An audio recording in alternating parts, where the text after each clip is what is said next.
n'éteins de plus ardent. Viens, n'éteins de plus donne ton cœur. Viens, tel que tu es ardent. Viens. Vous connaissez sans doute ce psaume merveilleux, psaume 1. Le titre, c'est l'homme. Dommage que ce n'est pas pour les femmes. Mais je crois que quand il écrit homme, c'est aussi homme et femme. Et je pense que l'homme est heureux, la femme aussi est heureuse. Seulement les femmes qui sont mariées peuvent comprendre ça. Mais je crois que c'est important de savoir que c'est un souhait de Dieu que ses enfants soient heureux. C'est juste ça. Dieu est un Dieu bon, c'est un Dieu, un Père bon, et toute bonne mère, tout bon père voudrait que ses enfants soient heureux. Ce que les gens dépensent comme argent pour que leur enfant soit heureux. Il reçoit 6 ans déjà un portable, juste pour qu'il soit heureux. Mais c'est la mauvaise manière de les rendre heureux. Dieu voudrait que les gens, que les personnes soient heureux. Toi, moi. Et si toi, tu décides cette semaine à être heureux, alors Dieu se réjouit aussi. Est-ce que tu voudrais cela? Est-ce que tu voudrais dire Dieu? Est-ce que tu voudrais que Dieu soit heureux, que le Saint-Esprit soit heureux? Parce que nous, on décide d'être heureux. Et peut-être que tu dis, mais Pierrot, tu ne connais pas ma vie.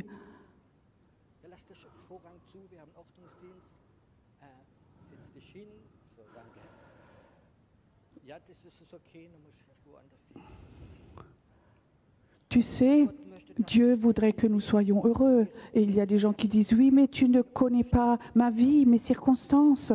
Je dis, toi non plus, tu ne connais pas les miennes. Mais j'ai décidé, je veux être heureux. Vous savez que beaucoup de tout ça, ce sont des décisions.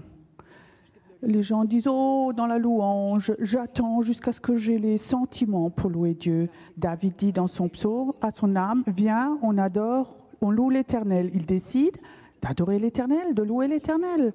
Et tu peux décider beaucoup de choses. Tu peux décider, cette semaine, je vais avoir une belle semaine, je vais être heureux du lundi au dimanche. Mais ça, c'est ta décision.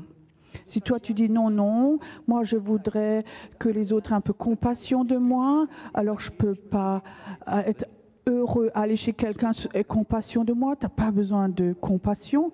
Tu as l'amour de Dieu qui est beaucoup plus grand que la compassion de n'importe qui. Et je crois que c'est une décision d'être heureux.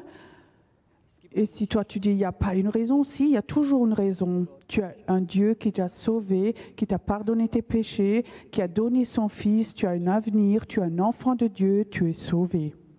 Si tu ne le crois pas, alors tu peux être malheureux. Mais si tu crois que Jésus-Christ a enlevé toutes tes fautes et tout ce qui t'accuse, je ne sais pas si vous vous rappelez, tu as une accusation et toute cette accusation, c'est la mort éternelle. Et quelqu'un vient et déchire ce papier, tu es sans faute, il n'y a plus aucune accusation. Humainement, j'ai une fois vécu ça quand j'étais nouveau croyant. La majorité d'entre vous connaissent mon histoire. J'étais en prison. Quand je suis sortie, j'avais 2 millions de dettes. Vous savez ce que c'est, 2 millions? En fait, tu ne peux pas rembourser. Tu as 2 millions de dettes, tu ne peux pas payer. Et les 2 millions, c'était presque tout des impôts. Alors, l'avocat m'appelle. Demain, on fait appel à cause de votre procès avec le centre des impôts, vos 2 millions. Je suis votre avocat. Et je disais, mais je n'ai pas d'argent pour vous payer, je ne veux pas faire de procès contre le centre des impôts. Alors je dis, si vous vous faites appel, vous pouvez, mais moi, je ne pourrais pas vous payer, je n'ai pas d'argent. Je ne sais pas pourquoi, mais l'avocat a fait appel, il y avait ce procès, et j'étais là-bas alors, au tribunal. Donc j'étais assis dans le couloir, le juge sort, Et il appelle Faille, et il appelle le centre des impôts. Donc, pour le procès Faille et centre des impôts, alors le centre des impôts, personne ne vient. Et le juge vient et appelle la troisième fois, centre des impôts. Il rentre de nouveau, il reçoit une tête toute rouge, c'était un colérique. Si les gens du centre des impôts ne s'excusent pas, alors vous êtes libérés, rentrez chez vous. Tout est annulé, votre dette.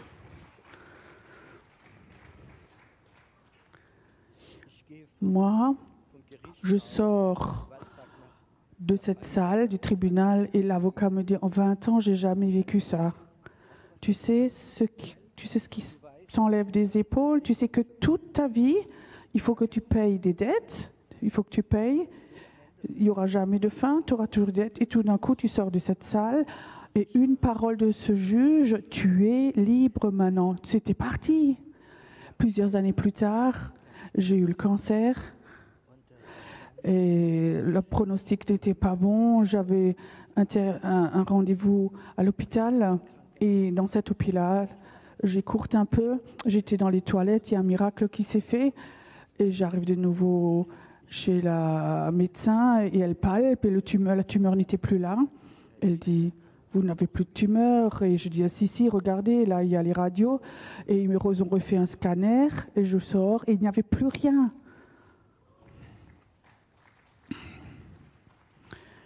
Je sais, je sors les escaliers de cet hôpital et c'est comme si ce fardeau était parti, pas de chimiothérapie, pas d'opération, tout était enlevé.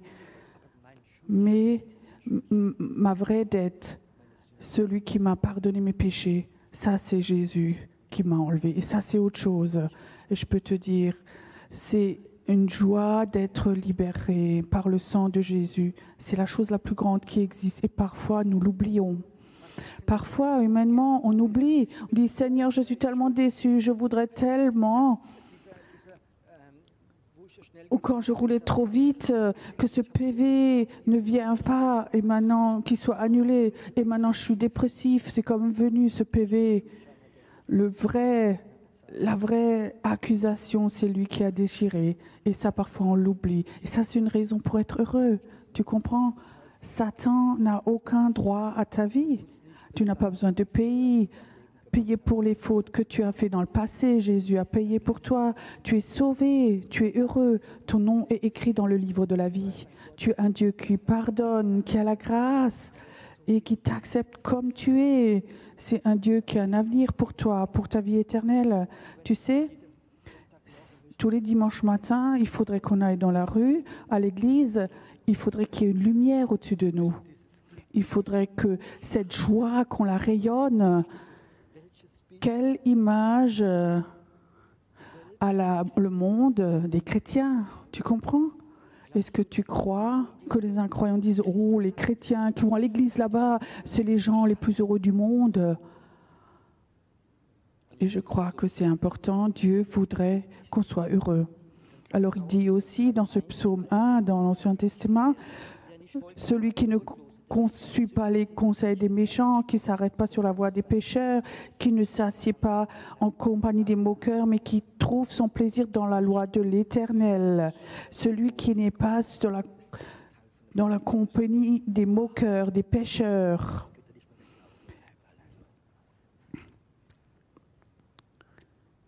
Dans l'Ancien Testament, il est dit, attention, le péché enlève la joie, le voix des pécheurs.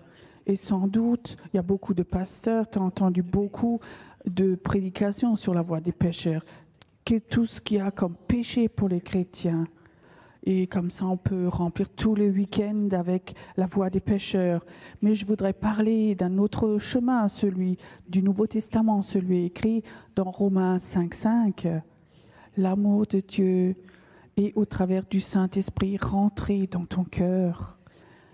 Il y a un chemin dans l'esprit du cœur de Dieu, dans ton cœur. Et ça, c'est le chemin, la voie du Saint-Esprit. Je dis encore une fois, Romains 5,5, l'amour de Dieu par le Saint-Esprit est passé du cœur de Dieu à ton cœur. Ça veut dire qu'il y a un chemin entre le cœur de Dieu et ton cœur, mon cœur. Et ça, c'est le chemin du Saint-Esprit. Et ça, c'est le chemin de l'amour. Et maintenant, tu peux te décider en tant que chrétien, tous les matins, faire attention que tu ne vas pas dans la voie du pécheur, dire attention, ça c'est faux. Quand tu vas faire le plein et que tu vois des images de femmes, comme ça tu dis, oh Seigneur, ne me laisse pas tomber dans le péché, s'il te plaît, Seigneur. Ou tu peux dire, Seigneur, je suis rempli du Saint-Esprit, de l'amour de Dieu. Et même si tu vois alors des images comme ça sur des revues nues, tu dis, oh, béni soit Dieu, c'est des belles femmes, c'est tout. Et comme ça, on est libre, on est dans l'amour de Dieu. Arrête d'avoir peur et de méditer jour et nuit sur la voie des pécheurs. Si tu es en chemin avec le Saint-Esprit et l'amour de Dieu est en toi, alors tu n'as pas de jalousie, tu n'as pas d'amertume et tu n'as pas envie de maudire les gens, mais tu es sur le chemin du Saint-Esprit. Ce matin, retiens, il y a un chemin qui va du cœur de Dieu à ton cœur. C'est le chemin du Saint-Esprit et c'est le chemin de l'amour. Va sur ce chemin, tu seras heureux le matin, le soir, tu seras toujours heureux. Amen. Vous voulez apprendre à connaître ce chemin? Tu comprends? Alors il faut que tu parles avec le Saint-Esprit. Saint-Esprit, toi, tu as du cœur du Père mis ça en moi et maintenant je retourne au cœur de Dieu. Et si tu pries, va toujours au cœur de Dieu. Pas dans tes problèmes, au mur de lamentation, mais au cœur de Dieu. Le cœur de Dieu sait ce qui est bien pour toi, ce qui te rend heureux. Et que tu réfléchis jour et nuit, pas sur l'Ancien Testament, mais réfléchis sur la grâce de Dieu pour ta vie. Tu sais, il faut qu'on apprenne les principes de l'Ancien Testament, de les prendre et de les transférer, de les transformer au Nouveau Testament. Jour et nuit, il faut que tu réfléchisses, pas à la loi, mais pour ta grâce, la grâce que Dieu t'a donnée. Pour moi, cette semaine, j'ai décidé la grâce et l'humilité pour cette semaine. Tout le reste, alors, est OK. Et je crois que c'est important de réfléchir jour et nuit. Tu m'as donné la grâce, tu m'as pardonné, tu m'as accepté, tu as de bons plans pour moi et je dis oui à cela. Et si tu réfléchis à ces choses-là, je te promets, tu seras heureux. Si tu réfléchis sur tout ce qui est grave, ce qui peut se passer, quelqu'un m'a écrit il y a plusieurs jours, situation est très terrible avec les voisins, avec plein d'autres choses. La situation est terrible. Mais si la situation est terrible, j'ai appris quelque chose. En face de des adversaires, Dieu a dressé une table. Amen. S'il n'y a pas d'ennemis, il n'y a pas de table.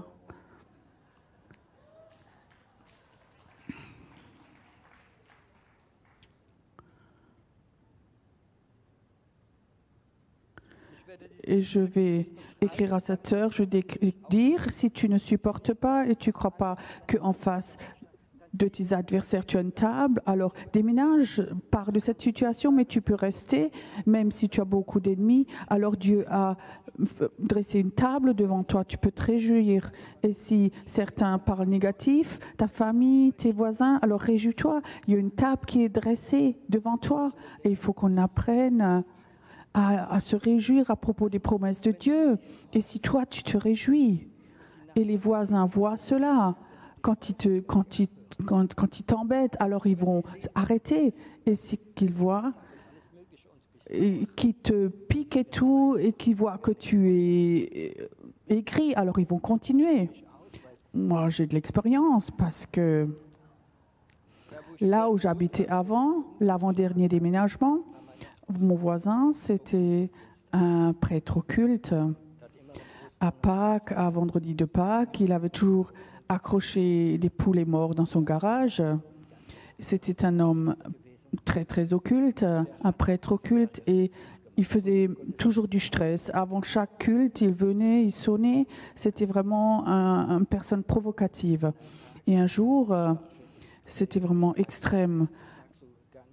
Et pas juste avant le culte, je le voyais dans son jardin, Il était dentiste de profession, il essayait de construire un escalier dans son jardin. Je voyais de la fenêtre que ce n'était pas forcément son don, qu'il n'arrivait pas bien. Et avant le culte, le Saint-Esprit me dit « Sors maintenant et aide-le ». J'aime bien aider les gens sympas.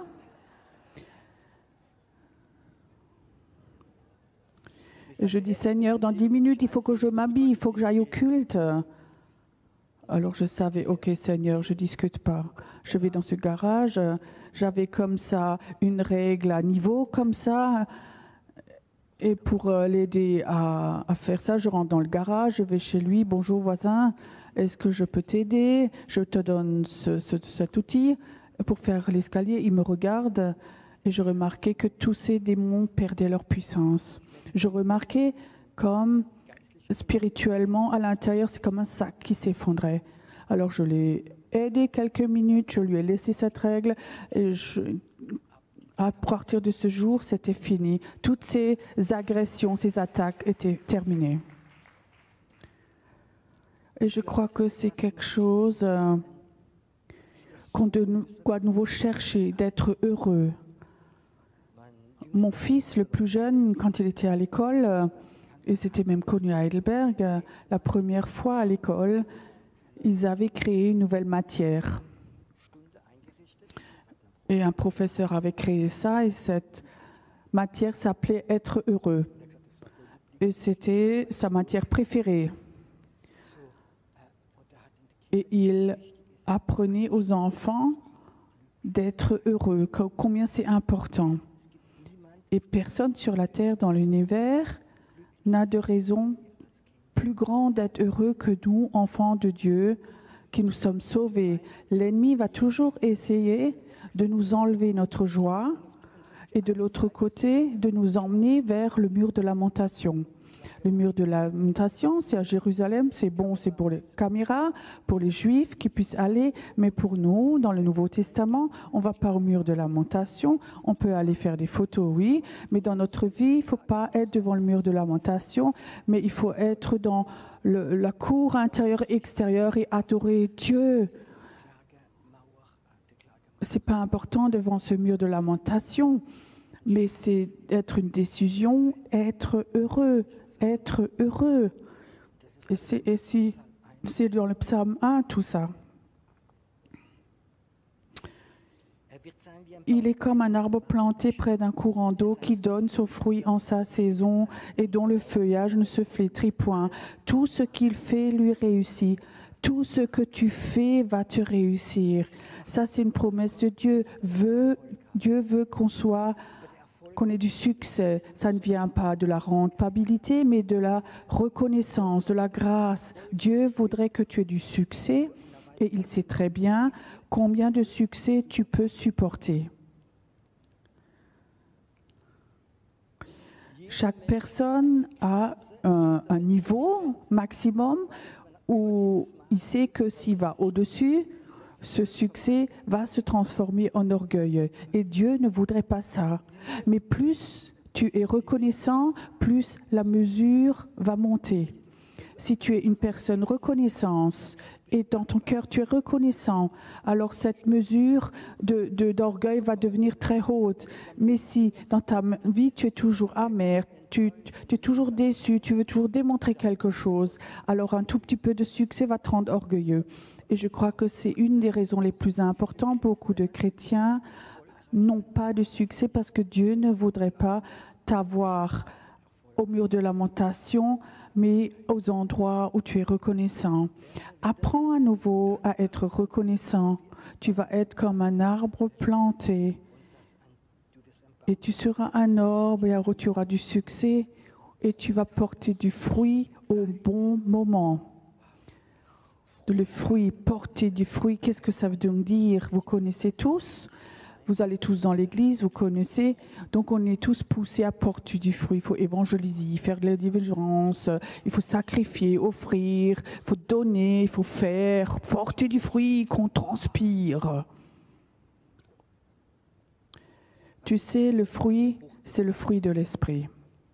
Amen.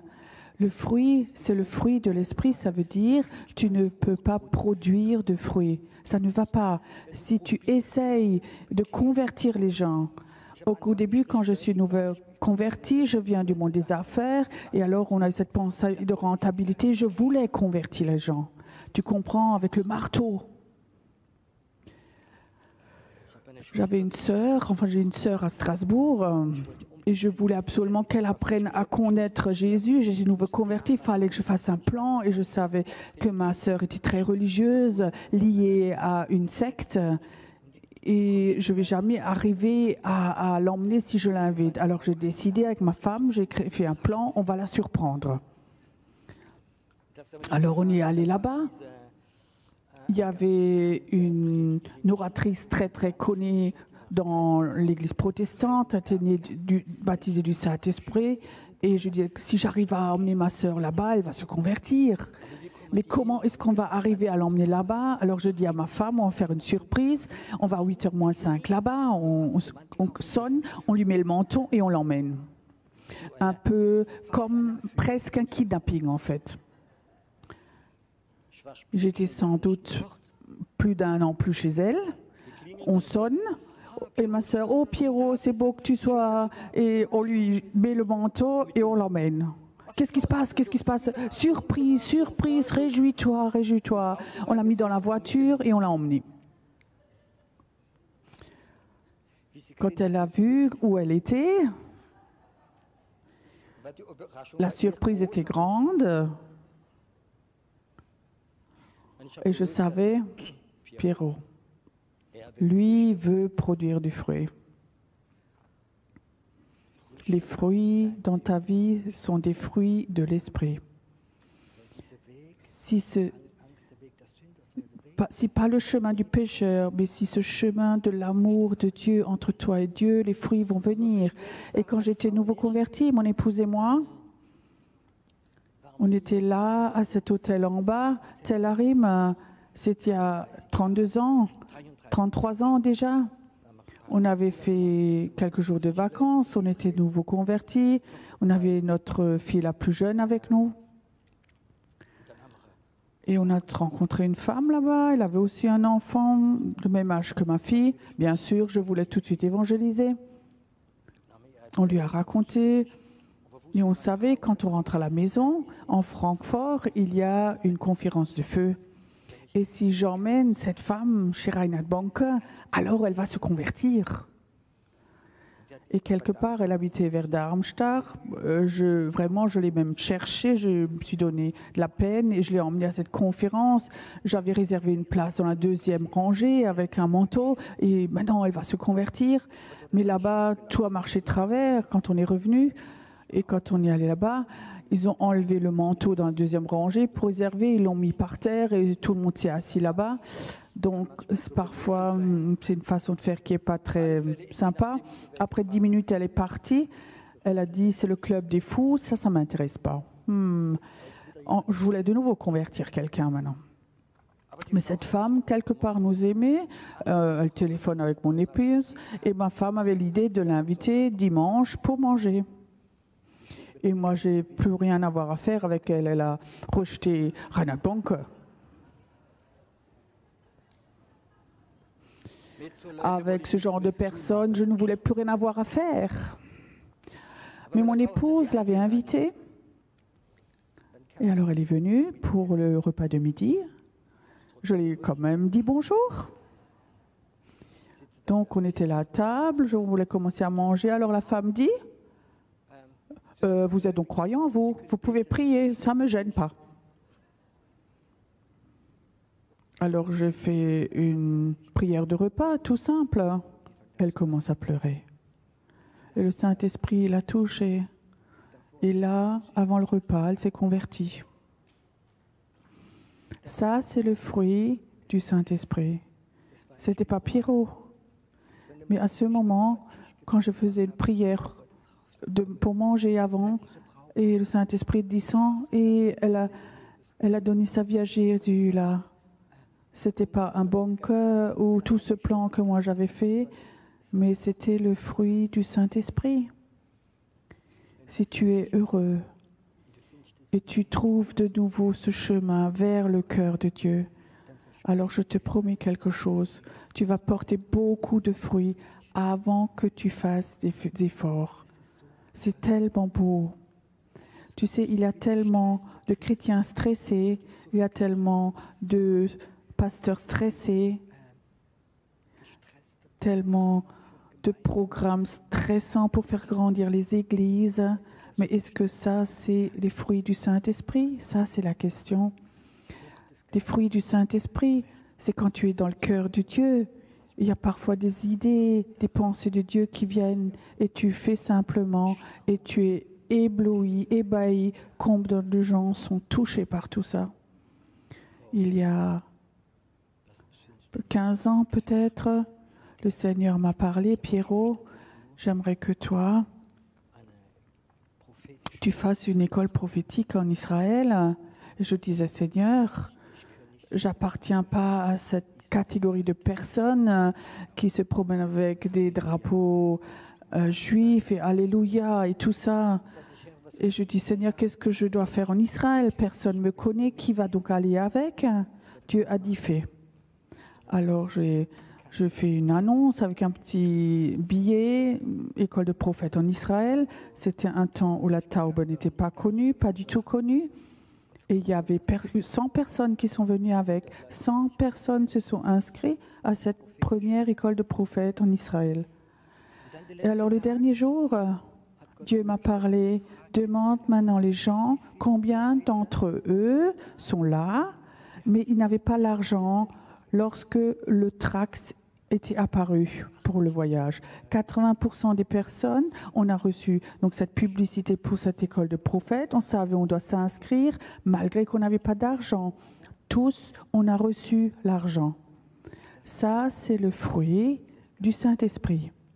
Il ne faut pas que tu produises, que tu fasses quelque chose. Le Seigneur a tout préparé. Il faut juste faire les bonnes œuvres que Dieu a préparées d'avance. Et ça, tu peux le faire si tu connais ce chemin vers le cœur de Dieu de nouveau. Si tu arrêtes de te lamenter dans ta situation, d'être devant le mur de lamentation, mais tu vas sur ce chemin vers le cœur de Dieu, cet chemin d'amour. Il y a quelque chose qui sort du cœur de Dieu, qui vient chez toi et ça apporte du fruit. Dieu veut que tu portes beaucoup de fruits. Dieu voudrait que tu portes beaucoup de fruits parce que Dieu est honoré quand il y a beaucoup de fruits. Et j'aimerais vivre une vie et à la fin de ma vie, si je peux aller dans mon éternité, j'aimerais voir ce fruit. L'autre fois, j'ai raconté avec un de mes collaborateurs, je crois que l'église qui est déjà là en haut est plus grande que celle qui est là en bas. Et ça, c'est beau. Je me réjouis quand je vais monter là en haut, que je vais rencontrer beaucoup de personnes qui sont des fruits du Saint-Esprit que Dieu m'a donné. Il n'y a rien de plus beau. L'homme le plus âgé que j'avais baptisé en Israël, il avait 96 ans. Je crois 14 jours plus tard, il était chez le Seigneur. Attention, c'est dangereux si tu laisses baptiser, hein?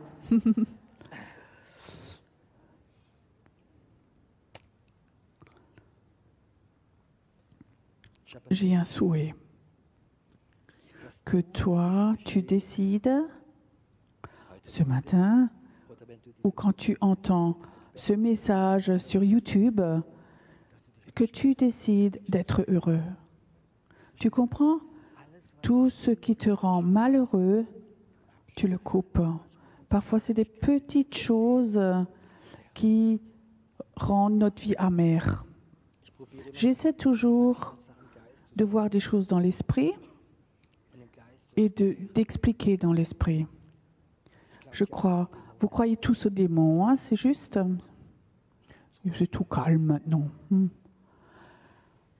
Mais il y a un monde invisible, un monde spirituel.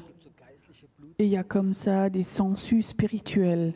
Ils aiment les chrétiens, ils ont un bon sang, un sang de Dieu. L'autre sang ne sent pas bien. Et les sangsues, ils ont peut-être un nom, ils voudraient faire quelque chose dans ton cœur, que tu perds cette joie, que tu perds ta reconnaissance Ça peut être comme ça, des petits détails, ça vient dans des pensées. Pourquoi est-ce que le voisin qui est incroyant, il a toujours une plus belle voiture que toi? C'est pour les hommes maintenant, pas pour les femmes. Pourquoi ceci, cela? Une petite pensée peut venir comme ça, tu comprends? Tu vas voir comme elle m'a regardé. Et comme ça, des petites sangsues comme ça qui viennent et aspirent. Il y a un deuxième, un troisième, et quelque part, ta joie est partie.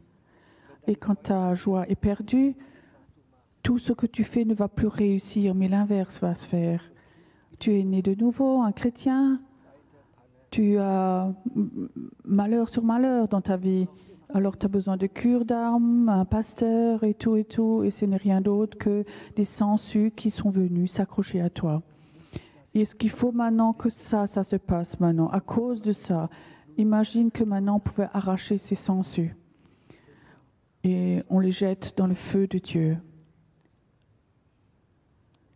Je veux maintenant pas trop te dire ce que tu dois faire, mais je voudrais que le Saint-Esprit te montre où sont tes sangsues chez toi.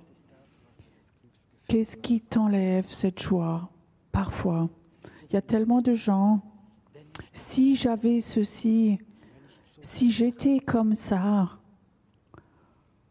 Une femme venait chez mon épouse, elle disait, toi tu vas bien, si j'avais un mari comme toi. Tu sais ce que mon épouse a dit? Tu le veux, prends-le.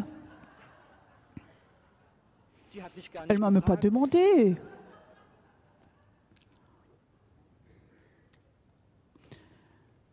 Mais mon épouse était énervée de si, alors je serai heureux. Sois donc heureux. Mais ce matin, je reviens. Ici, il y a des sangsues. Dans le monde invisible, dans le monde spirituel. Il s'accroche à ton cœur, à tes sentiments. Parfois, c'est juste une pensée, quelque chose.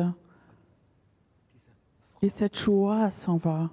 Ce sentiment d'être heureux s'en va.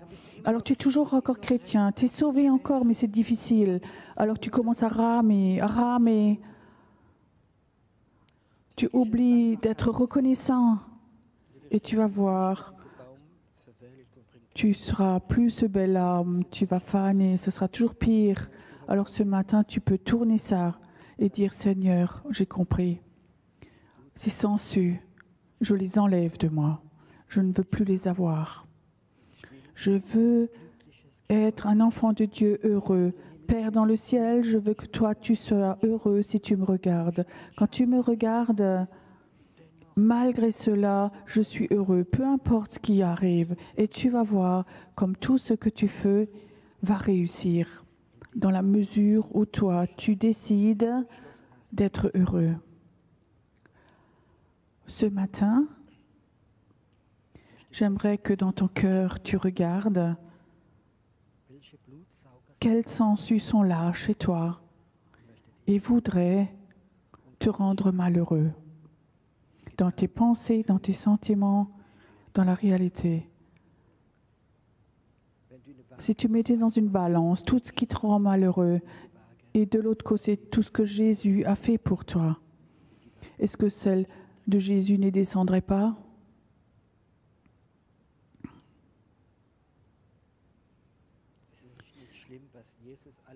C'est pas important ce que Jésus, tout ce qu'il a fait, pour simplement lui dire merci. Mais on gémit au lieu de dire merci. Oui, si j'avais ceci, si ça, cela, c'était là. Et ces sangsues te prennent ta force et ta vie. Ce matin, tu peux, toi, parce que Jésus dit, il nous donne toute autorité d'être enfant de Dieu. Jésus nous donne toute puissance d'être enfant de Dieu. Tu as la toute puissance ce matin, parce que le Saint-Esprit est là, tu as la toute puissance d'enlever ces sangsues de ta vie. Tu ne vas plus m'embêter. Fini.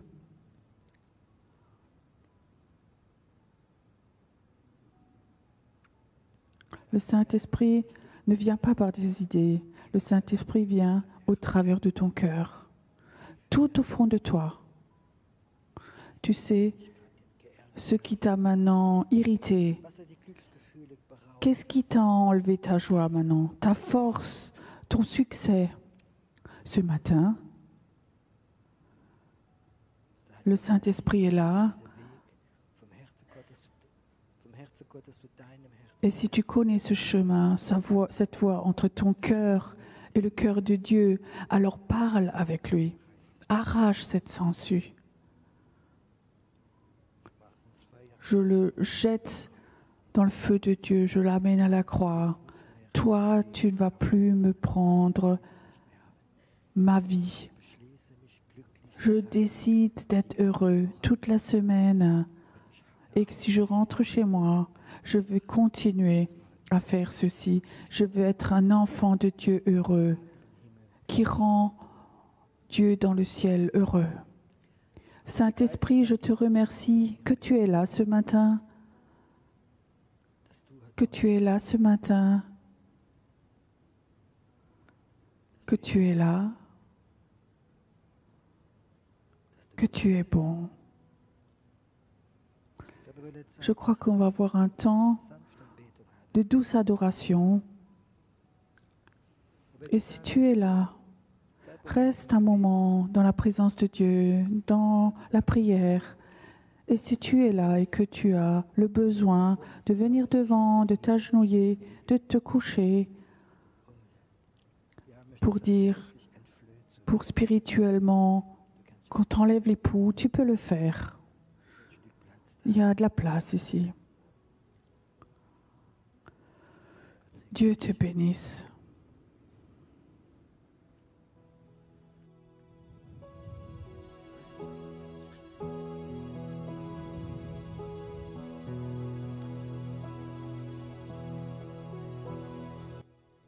Ich lieb dich, Herr, keiner ist wie du. Dein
unser Herz dir jetzt geben.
singen und es soll Heilung fließen für dich.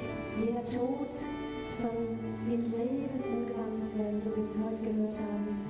Gott gibt Leben. Gott gibt uns Leben und seine Heilung. Und in seiner Gegenwart